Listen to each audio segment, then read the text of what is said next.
माननीय अध्यक्ष महोदय,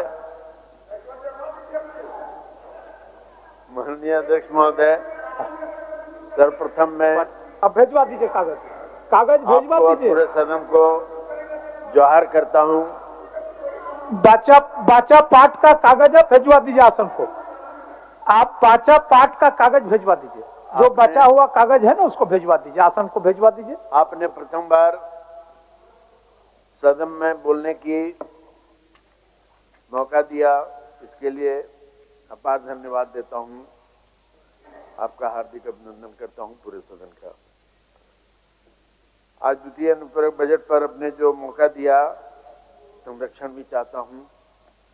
मैं राज्य सरकार द्वारा सदन में पेश की गई द्वितीय अनुपूरक बजट के समर्थन में बोलने के लिए खड़ा हुआ हूं और मैं कहना चाहता हूं कि जो भी पूर्व में कहा गया उधर से कि ये गलत है, ये गलत है, मैं तो कहूंगा कि अपने समय को भी याद करते हुए तब दूसरों पर उंगली उठाएं। एक उंगली उठाने के साथ साथ 3 उंगली आपको भी बता रहा है कि आपने भी कुछ की है इस तरह की गलतियां। और नहीं तो पिछले 5 वर्ष में चुनौतियों की समय थी, कोरोना, जेल, उसके बावजूद भी जिस तरह से उत्तरदायित्व निभाया वर्तमान सरकार ने, उसकी परिकल्पना नहीं की जा सकती है। और ये जो बजट पेश की गई, इसके पक्ष में ये कहूंगा कि कोरोना काल होते हुए भी, जेल में रहते हुए भी हमारे माननीय सम्माननीय हेमंत सोरेन मुख्यमंत्री जी ने जो कार्य की दिशा दी और कार्य जो दिखाया, उसकी कुशल शैली और जो राज्य में आए बात, जिसमें महिलाओं की बात आती है, तो महिला लोग भी थोड़ा विचलित हो जाते हैं कि क्यों ऐसा कहा जा रहा है। तो भाई बातों में थोड़ी सी उलट पुलट हो जाती है बोली में, लेकिन उसके लिए बुरा मानने की बात नहीं है। मैं माननीय मुख्यमंत्री को धन्यवाद देता हूं, अभिनंदन करता हूं कि इस कठोर परिस्थितियों में भी व्यक्तिगत रूप से पूरे झारखंड को जो उन्होंने चलाया पिछले वर्षों में, वो माननीय है, अद्वितीय है। बेरोजगारों को रोजगार का उपलब्धता कराना, मैया सम्मान देने का काम करना, मैया सम्मान का काम तो हुआ, लेकिन पहले भी जो वादाएं हमारे विरोधी दल की सरकार ने की थी, उसको भी जरा स्मरण करें। सिर्फ यही नहीं, यहां से ऊपर तक क्या एक भी पूरा किया इन्होंने? नहीं किया। तो इसमें ये कहना कि ये सिर्फ चुनावी माहौल था, ये गलत है। चुनावी माहौल नहीं था।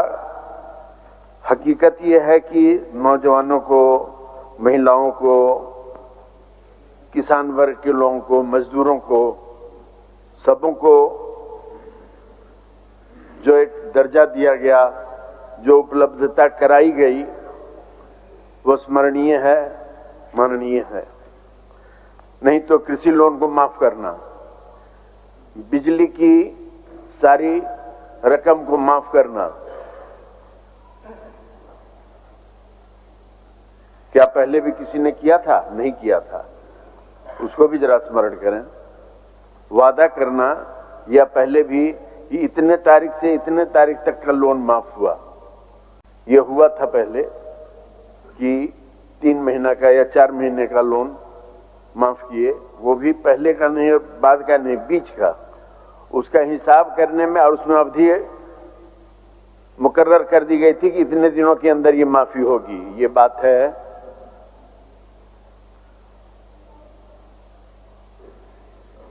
इन बिटवीन 10 to 15 की या 5 to 10 की, और वो जितने दिनों में हिसाब होगा उतने दिनों में समय बीत गई और कोई लोन माफ नहीं हुआ बिजली का।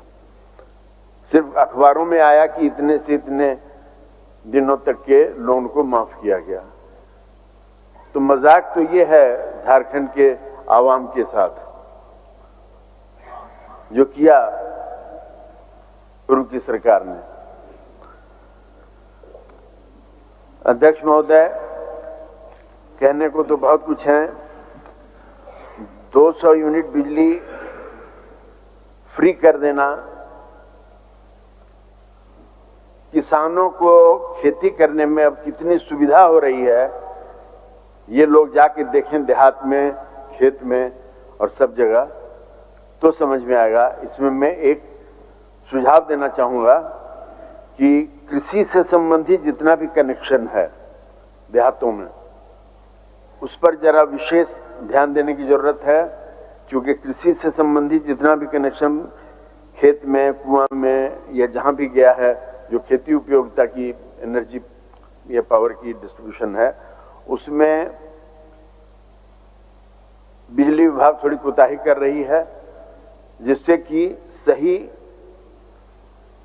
एनर्जी प्राप्त नहीं हो रहा है। क्योंकि सब तार यहां लगता है, यहां से काट के वही तार दूसरी जगह लगाता है ठेकेदार, फिर वही जगह तीसरी जगह लगाता है ठेकेदार। ये देखने की चीज है, जांच करने की चीज है। कृपया इसको जरूर जांच करवा के देख लिया जाए, और जहां जहां ऐसा हुआ है उसको फिर से एनर्जाइज करवा दिया जाए, ताकि किसानों को सुविधा हो खेती करने में। ये सब जगह की बात है। खास करके मैं अपने संथालपड़ा में जो देखता हूं, वो तो वहां तो कहूंगा कि मैं 90% ऐसा हुआ है। इस पर विशेष ध्यान देने की जरूरत है, और मैं कहूंगा कि इस पर जरा विशेष दिया जाए। यातायात और सड़क की बात मैं कहूंगा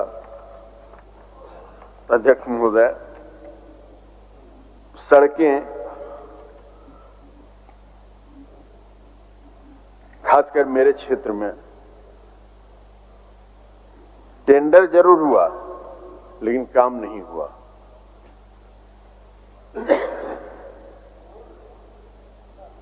उतना ही नहीं, काम भी हुआ तो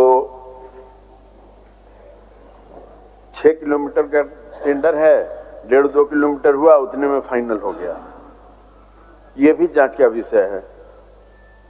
इसे भी संज्ञान में लिया जाए और इसको विशेष रूप से जांच कराई जाए कि ऐसा क्यों हुआ, कैसे हुआ और इसकी कहां से शुरुआत हुई। उन्हें भी इसमें दंडित किया जाए। कृषि में भी, कृषि से भी संबंधित जांच करने का विषय है। कृषि से संबंधित जितनी भी लाभ दी गई किसानों को, चाहे वो कैटल में हो, चाहे वो कृषि संबंधित इक्विपमेंट में हो, कागज में दिखा दिया गया कि हाँ ये बट गया, ये फलाने को मिला। किसी को गाय, किसी को भैंस, किसी को मशीन, किसी को किट्स, किसी को कुछ तरह तरह की बात किसान से संबंधित कृषि में है। और उसका 5% भी डिस्ट्रीब्यूशन नहीं हुआ है। घनघोर जांच का विषय है। खास करके देवघर और जामताड़ा जिला जो मेरे कंस्टिट्यूंसी में आता है, उसकी तो मैं गारंटी और चुनौतीपूर्ण शब्दों से कहूंगा कि यहाँ पे तो नहीं हुआ है। इसको जरा जांच करवा के देख लिया जाए, और जो इससे संबंधित लोग हैं उनको दंडित किया जाए। पिछले 5-10 वर्षों में बहुत जोर इस पर लूट हुआ है। इस 2 कंस्टिट्यूंसी की बात मैं कर रहा हूं।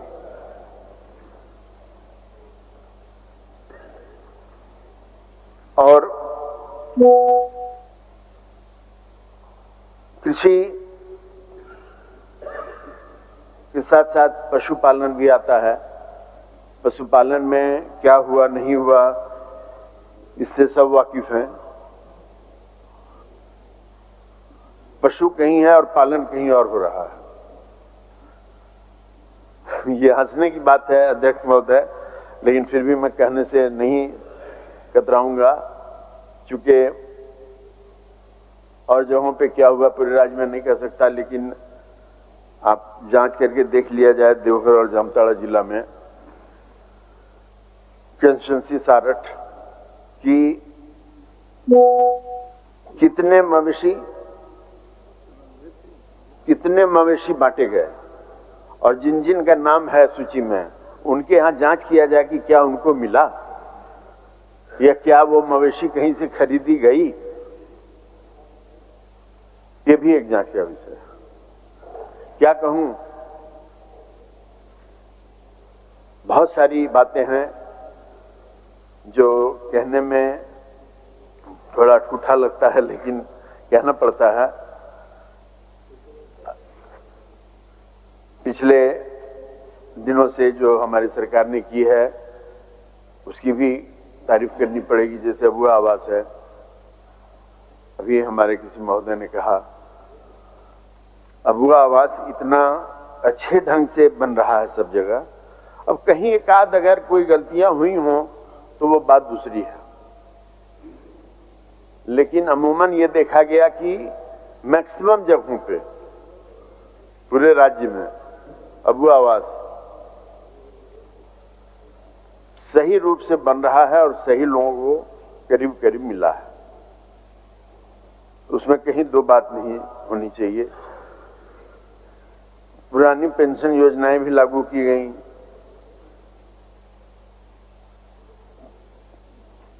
छात्रवृत्ति की बात में कहूं आपको अध्यक्ष महोदय, पहले छात्रवृत्तियां जो बढ़ती थी मैनुअल, उस वक्त की बात मैं नहीं कहना चाहूंगा, लेकिन अभी छात्रवृत्ति जितने अच्छे ढंग से बच्चों को मिल रहा है, भोजन भी मिल रहा है, हर चीज जो इस वर्तमान सरकार के समय से बहुत ही सुगम ढंग से, बच्चे भी खुश हैं, खिलाने वाले और खाने वाले दोनों खुश हैं। खुश है यानी कि सही ढंग से उसका परिमार्जन हो रहा है। और वो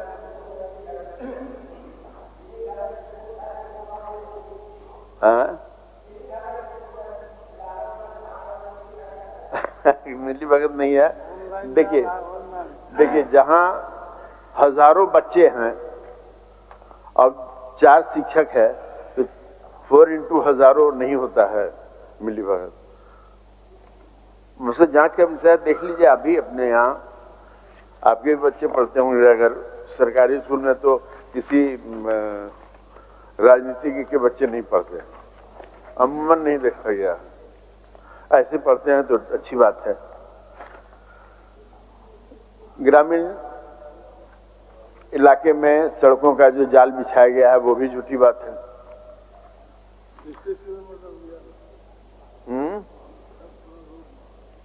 रोड जितना बना है पिछले इस सुगम 5 वर्ष में, यह कहिए कि कोरोना और सब कुछ रहते हुए भी सड़कों का जाल बिछा दिया गया।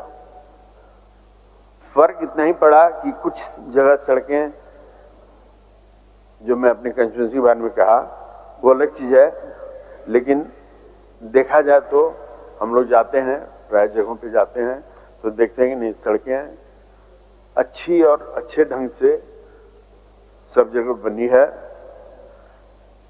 इसको नकारात्मक नहीं किया जा सकता। इसलिए अध्यक्ष महोदय, मैं पक्ष में कहते हुए सारे शहरी और ग्रामीण क्षेत्रों में जो विकास और विकास की जो गंगा बही हुई है उसको झुठलाया नहीं जा सकता है। राज्य के कर्मचारियों को भी जो मामले निष्पादित किए गए हैं उसको भी ना नहीं कहा जा सकता है। पुराने पेंशन योजना लागू कराई गई उसको भी लोग नहीं कह सकते हैं।